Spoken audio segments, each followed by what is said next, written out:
अहिंसा तीर्थ प्रणेता, अहिंसा तीर्थ प्रणेता, जय जय हो भारत गौरव राष्ट्र संत प्रमुख सागर। स्वर्णिम स्वर्ण जयंती का अवसर ये महान है, मिलकर हम मनाएंगे गुरुवर देश की शान है प्रमुख सागर।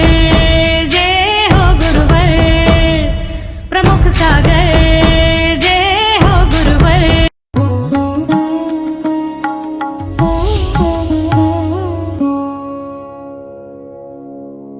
महात्माओं,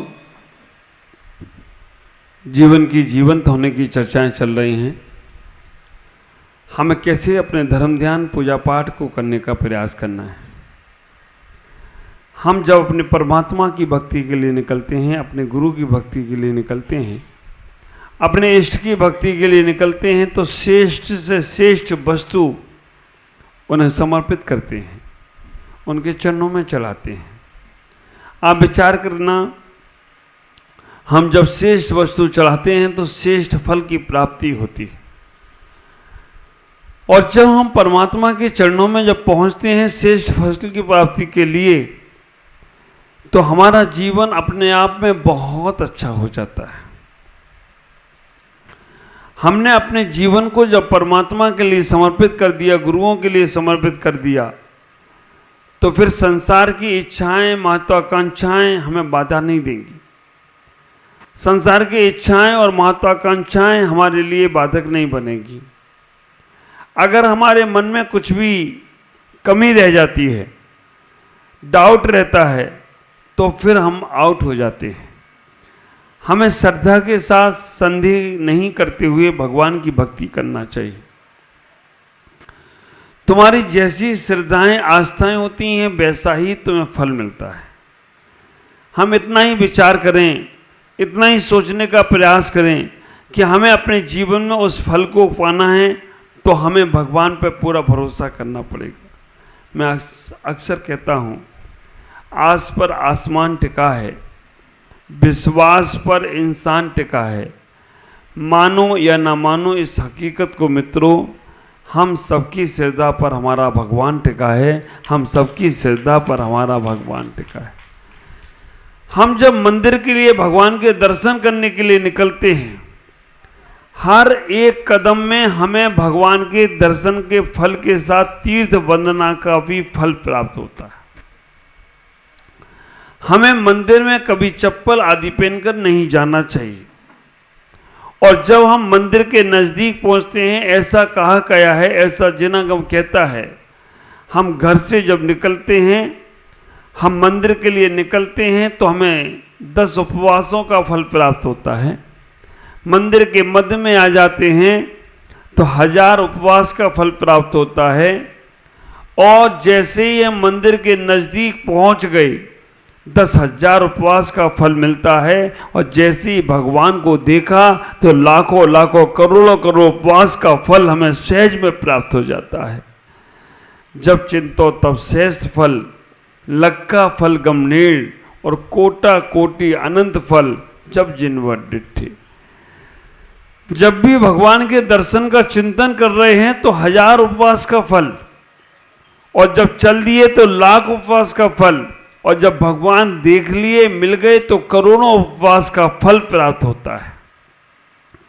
ये सारा का सारा बात आगम में जो कही गई है, वो हमारे जीवन को समझाने के लिए कही गई है कि तुम्हारा जीवन इधर की तरफ चलना चाहिए। हम मंदिर पहुंचते हैं, मंदिर पहुंचने के बाद हम सबसे पहले अपने घर से जल लाए हैं, तो उससे पैर धो। मंदिर का जल भरा पड़ा है, उसमें पता नहीं उसमें कब से जीव हैं, क्या है मालूम नहीं। घर से एक छोटी सी बाल्टी में जल लेकर जाओ। हनुमान जी हमारे डीमापुर के हैं, वो पूरा स्नान तक का जल घर से लेके आते हैं, मंदिर के जल से स्नान नहीं करते हैं। आप विचार करना, हनुमान जी प्रसाद जी हैं। और जब मंदिर में प्रवेश करने लगो, जब भगवान की भक्ति में प्रवेश करने लगो, तो आप विचार करके रखना, हम जो बोलते हैं निस्सही निस्सही निस्सही, हम इसको बहुत सामान से समझ रहे हैं। ये आपके मंदिर जाने के पहले की भूमिका है। निश्चय बोलने के 3 कारण हैं। निश्चय बोलने के वैसे तो हमारे आचार्यों ने बहुत सारे कारण कह दिए। आचार्यों ने अभी मूलाचार का स्वाध्याय में आ रहा था कि निश्चय बोलने का कारण निश्चय से देखा जाए तो निश्चय का मतलब ये शरीर भी मेरा नहीं है, केवल आत्मा ही मेरी है। आत्मा को पाने के लिए ही हम मंदिर में गए हैं। निश्चय से तो देखा जाए, निश्चय का मतलब है शरीर भी सहारे वाला नहीं है, कभी भी बेसहारा छोड़ देगा। राजू भाई बैठ जाओ। आप विचार करके रखना, ये शरीर भी मेरे सहारे वाला नहीं है, ये भी कभी बेसहारा छोड़ जाएगा। लेकिन व्यवहार कारण से कहते हैं 3 कारणों से हम मंदिर में निश्चय बोल रहे हैं। आप केवल निश्चय बोलते हो लेकिन कारण पता नहीं है तो आपका भाव उधर जाता ही नहीं। और अगर कारण मालूम पड़ जाए तो आपका भाव उधर जाएगा, और भाव उधर जाएगा तो भाव बदल जाएगा। 3 कारण है। पहला कारण है मंदिर में निश्चय बोलने का। पहला कारण है निश्चय हे भगवान, मैं निश्चय हूं, मेरा कोई सहारा नहीं है ना। भजन गाते हो तो मेरा कोई सहारा, कौन सा भजन है वो? मेरा कोई ना सहारा तेरे बिन, हाँ, गुरु समरिया वाले, पारसनाथ वाले। आप विचार करके रखना, जो आप भजन गा रहे हो निश्चय में भी यही भावना है, भगवान मैं बेसहारा हूं, मेरा कोई सहारा नहीं है, तुम्हारे बिना तुम ही मेरे सहारे हो। पहली भावदशा ये। इसके लिए मेहनत करना पड़ेगी, इसके लिए मन में विचार बदलना पड़ेगा, इसके लिए मन में चिंतन करना पड़ेगा। आप जब मन में मंदिर में जाओ तो इधर उधर कौन बैठा है, कौन सहेली बैठा है और कौन सहेला बैठा है, उधर ध्यान मत देना। क्योंकि तुम्हारा ध्यान जैसे ही उधर जाता है वैसे ही भगवान छूट जाते हैं, तुम उसे ही देखने लगते हो। और यहीं की घटना है कलकत्ता की। मैं जब 2001 में आया था, वो व्यक्ति तो मुझे मालूम नहीं कौन थे। 2001 में जब मैं आया, वही बेलगछिया में ऊपर दर्शन कर रहा था, पारसनाथ के दर्शन कर रहा था। एक व्यक्ति दिल्ली से हमारे भक्त आए। दिल्ली चातुर्मास करने के बाद 2000 में दिल्ली चातुर्मास हुआ, 2001 में यहाँ चातुर्मास हुआ था पहला। तो जैसे ही वो आए और आकर उन्होंने मेरे को, भगवान को नमोस्तु किया, भगवान के बाद उन्होंने मेरे को भी नमोस्तु कर लिया।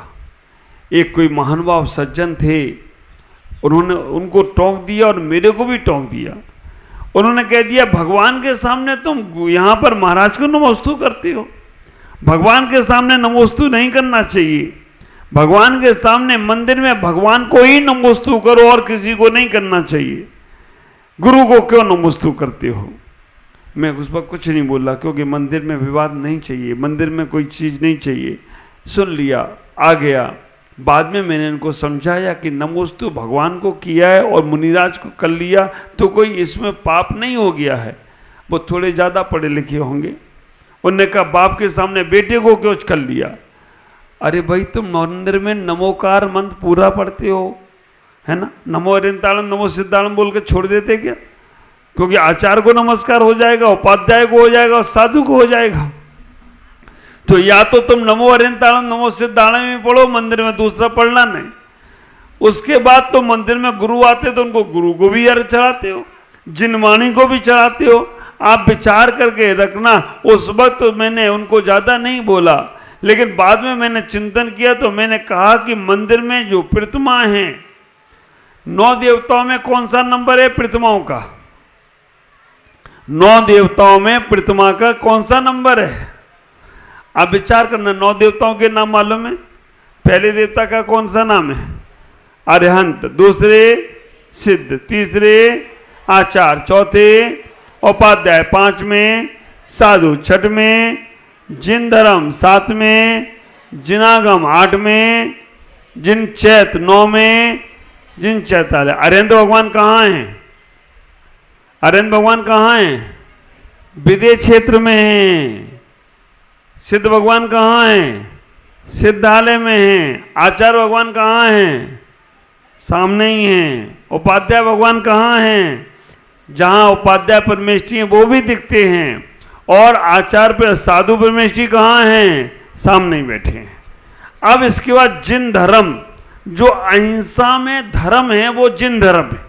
जहां जहां अहिंसा का प्रयास है, व्यवहार है, वो सब जिन धर्म है। जहां जहां भी अहिंसा का व्यवहार हो रहा है वो जिन धर्म है। जिनागम, जो जिनवानी तुमने रखी वो जिनागम है। जिन चैत्य क्या है? मंदिर की प्रतिमा जिन चैत्य है। कौन सा नंबर आया? 8वां। और जिन चैतालय क्या है? जो चैत्य के रहने का आलय उसे चैतालय। तो आप विचार करना, आचार्य उपाध्याय साधु का 3रा, 4था, 5वां नंबर है, लेकिन जो प्रतिमा है उसका नंबर 8वां है। तो आप विचार करो, प्रतिमा को पहले नमस्कार करना है या आचार्य उपाध्याय को पहले करना है? महाराज नंबर देखा जाए तो आचार्य उपाध्याय को पहले करो, प्रतिमा को बाद में करो। लेकिन करना मत ऐसा, नहीं तो तुम शुरू हो जाओ कल से भगवान बैठे रहे, तुम उनको, भगवान को भी नमस्कार साधु ही करते हैं। भले ही 8वां नंबर प्रतिमा का है, लेकिन साधु उनको या रहंत सिद्ध मानकर नमस्कार करते हैं, क्योंकि उनके अंदर आरोपण गुणों का किया गया। तो हमें इतना ही विचार करना है। मंदिर में साधुओं को नमस्कार कर लो तो बात अलग है, भगवान को करो तो बात अलग है, लेकिन आपस में एक दूसरे को हमें नहीं करना। जय जिनेंद्र भी बोलना है तो बाहर इशारा कर लो बस थोड़ा, हाँ ठीक, बाकी के बाहर करो जय जिनेंद्र भी। वैसे जय जिनेंद्र बोलने में दिक्कत नहीं है, क्योंकि जिनेंद्र का ही नाम ले रहे हो। सांसारिक बातें नहीं करना। हम निश्चय बोल रहे हैं तो भगवान को सहारा बनाकर बोल रहे हैं, हे भगवान आप ही मेरे सहारे और कोई सहारा नहीं है। अब आप विचार करके रखना, जब ये भाव दशाओं से तुम मंदिर जाओगे, भगवान पर पूरा फेथ रखोगे, भगवान पर पूरा डिपेंड होगे, भगवान पर सारा फोकस जाएगा तुम्हारा, तो भगवान के पास से ही तुम्हारा कार्य होगा। जैसे ही तुम्हारा मन इधर उधर भटकता है, जैसे ही तुम्हारा मन इधर उधर जाता है, तो विचार करके रखना, वहां से जो पावर आने वाला है वो पावर हट जाता है। अब मंदिरों में कितने काम एक साथ तुम कर लेते हो? हमें लगता है महिलाएं बहुत ज्यादा कार्य मंदिरों में करती एक साथ। 6 काम ने तो मैंने गिन लिए कि महिलाएं पूजा करते समय एक साथ 6 काम तो करते, हमने देखा भी। आहार में पड़ रहा था तो एक महिला पूजा कर रही थी और दूसरी सहेली को उसने बुला लिया। आप विचार करके रखना, एक साथ 6 काम। भगवान की पूजा चल रही, पहला काम। भगवान का अभिषेक देखा जा रहा है, दूसरा काम। तीसरे नंबर पर तत्वार सूत्र का बगल में पाठ चल रहा था, उसने सुना, मैं सुन रही हूँ, तीसरा काम। चौथे नंबर पे जब घर से वो निकली थी तो बहू ने कहा था कि बच्चे को ले जाओ तो मैं घर का काम करूं, तो बच्चे को ले आई तो बच्चों को खिला रही थी, पैर पे रखे, चौथा काम। 5वें नंबर पर एक सहेली आ गई तो उसे भी इशारे से बुला रही थी, आ जाओ बगल में बैठो, मेरे पास जगह है, 5वां काम। और 6वां हाथ में माला भी थी उसके। आप विचार करके रखना, एक साथ इतना बड़ा महीनों का काम है कि 6। और वो जो बहला बैठ गई, उसकी सहेली आके बैठ गई तो उसने पूछा क्या कर रही हो? उसने कही कुछ नहीं। उसने बड़ी गा के चर्चा करी, और गा के चर्चा ऐसे करी लोगों को लग रहा था पूजा कर रही है, लेकिन वो चर्चा क्या कर रही थी? बहन दाल चढ़ा चूल्हे पे आई, जल्दी मुझको जानना, पप्पू के पापा जाएंगे दिल्ली, खाना मुझे बनाना, बहुत हो गए दर्शन अब तो व्यर्थ समय गंवाना, चप्पल कोई और ले गया उठा के तो फिर पड़ेगा पछताना। चर्चा भी चल रही है, पूजा भी चल रही है, ये सारे काम उसके एक साथ चल रहे विजय भाई, तो कैसे कल्याण होगा? आप विचार करना, ऐसे व्यक्ति का कल्याण नहीं हो सकता जो मंदिर में घर की चर्चा करता है, परिवार की चर्चा करता है। मेरे आचार्य भगवान गुरुदेव पुष्पदंत सागर जी कहते हैं कि अगर तुम्हारे घरों में धर्म की, गुरुओं की और मंदिरों की चर्चा हो रही है तो समझ के रखना तुम्हारा घर भी मंदिर है। और अगर मंदिरों में तुमने सांसारिक चर्चाएं कर दी तो समझ के रखना वो मंदिर भी तुम्हारे घर से भी बदतर हो गया, क्योंकि मंदिर को तुमने दूषित कर दिया। मंदिरों में अशुद्ध पदार्थ लगा कर जाते हो, श्रृंगार लिपस्टिक आदि लगा के जाते हो या परफ्यूम लगा के जाते हो, तो बाहर का वातावरण अशुद्ध होता है, लेकिन मन में अगर सांसारिक बातें लेकर जाते हो तो मन भी तुम्हारा अशुद्ध हो जाता है। ये हैदराबाद वाले कहां से चल के आ रहे हैं, जितने दिन इनको आने में लगे हैं उतने दिन 24 घंटे धर्म ध्यान, ट्रेन में भी एक ही चर्चा, जल्दी महाराज मिल जाएं, जल्दी महाराज मिल जाएं। और कल ये सारे पुरुष वर्ग तो आ गए, रात को 11 बजे दावा बोल दिया, 10 बजे महिलाओं को छोड़ा ही, तुम रुको, तुम सुबह आना क्योंकि रात को महाराज मिलेंगे नहीं। तो इनका ये धर्म ध्यान ही चल रहा है। और आप विचार करके रखना, जब जब हम ऐसे कार्य करते हैं तो धर्म ध्यान ही चल रहा है, संसारिक बातें कम होती हैं, भगवान की और गुरु की बातें होती हैं। मंदिर को दूषित ना करो। पहला कारण निश्चय बोलने का है, ये भगवान बेसहारा हूं, आपके अलावा कोई सहारा नहीं।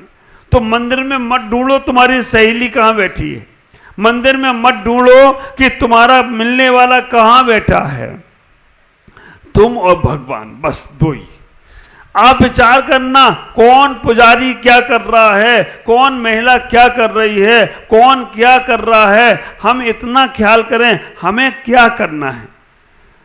मंदिर में भी जगह आरक्षित हो जाती है, फिक्स।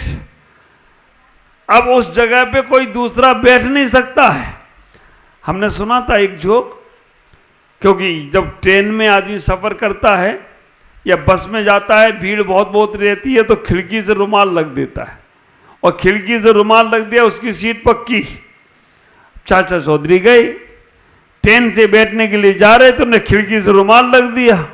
खट्टर काका गए तो उन्होंने रुमाल उठाया और वहां पे जाके बैठ गए। चाचा ने बोला मैंने यहाँ रुमाल रखा इसलिए सीट मेरी है। काका ने अपना रुमाल रखा और निकाला और उसकी पत्नी पे रख दिया, क्योंकि मैंने रुमाल रखा है, पत्नी मेरी है। वो कि नहीं नहीं नहीं नहीं नहीं, तुम्हारी तुम्हारी तुम्हारी सीट तुम्हारी, मेरी पत्नी को तुम क्यों ले जा रहे। आप विचार करके रखना, वो रुमाल रखने से वो वस्तु उसकी हो जाती है। आप मंदिर में जा रहे हो और आप जिस स्थान पे रोज बैठते हो, अगर वहां पर कोई बैठ जाए दूसरा, तो आपका मन कितना विचलित होता है। इसको और कहीं जगह नहीं मिली है, इसको ऐसी सीट पक्की कर लेते हो और मालूम है थोड़ी देर बाद छोड़कर आप भी जाओगे, लेकिन वो सीट नहीं मिले तो दूसरी जगह बैठने में विकल्प बने रहते हैं। आप विचार करना, अब जैसे मैं ही जाता हूं मंदिर में, मैं जाप करता हूं एक जगह खड़े होकर, कलश के सामने, भगवान के सामने। अब वो स्थान खाली ना मिले, दूसरे स्थान पे करना पड़े, तो मन में आता है कि देखो वहां पे करता था, आज यहां पर आके करना पड़ रहा है। तो मन में ये विचार नहीं आता कि वो क्यों खड़ा हो गया, मन में ये विचार आता है कि वो स्थान तो पवित्र हो ही गया, ये भी स्थान अब पवित्र हो जाएगा, क्योंकि अब मैं यहाँ पे जाप कर ले रहा हूं तो ये भी स्थान पवित्र हो जाएगा। ये भाव रखो, पॉजिटिव रखो। अगर तुम्हारी जगह पे कोई बैठ जाए तो जहां जगह मिले वहीं बैठ जाओ, वहीं से भगवान मिलेंगे, तो तुम्हारे मन में विकल्प नहीं आएगा। ख्याल करना, जाओ मौन लेकर मंदिर में जाओ, मंदिर में कभी तेज आवाज में बात नहीं करना। आप विचार करना, जितना मंदिर में रहकर मौन धारण करके कार्य करोगे उतना तुम्हारा मन एकाग्र होगा, उतना मन तुम्हारा अच्छा होगा। पहला कारण है निश्चय का, बेसहारा हूं, भगवान आप और हम तो ही हैं और कोई तीसरे से में लेना देना नहीं। कोई कुछ बोल भी देगा तो हम हट जाएंगे, कोई कुछ कह भी देगा तो हम नहीं सुनेंगे। आप पहला कारण। दूसरा कारण निश्चय बोलने का यह है, हे भगवान मेरे शरीर पर जो परिग्रह है इसके अलावा मैं सारे परिग्रह का त्याग करके आया हूं। मैं मंदिर में आया हूं, मुझे दर्शन करने का सौभाग्य दो। 3 कारण संक्षेप से समझें। पहला, भगवान आपके अलावा मेरा और कोई सहारा नहीं है, आप ही मेरे सब कुछ हो। दूसरा, मेरे शरीर पे जो परिग्रह है इसके अलावा सब परिग्रह का त्याग। और तीसरा, जो पहले से दर्शन कर रहे हैं वो मुझे दर्शन करने की अनुमति दें। ये 3 कारणों से मंदिर में हम निश्चय बोलकर जाएंगे तो हमारा कल्याण निश्चित होगा, हमारा जीवन उत्थान में होगा। आज इतना ही। ओम नमः जय गुरुदेव।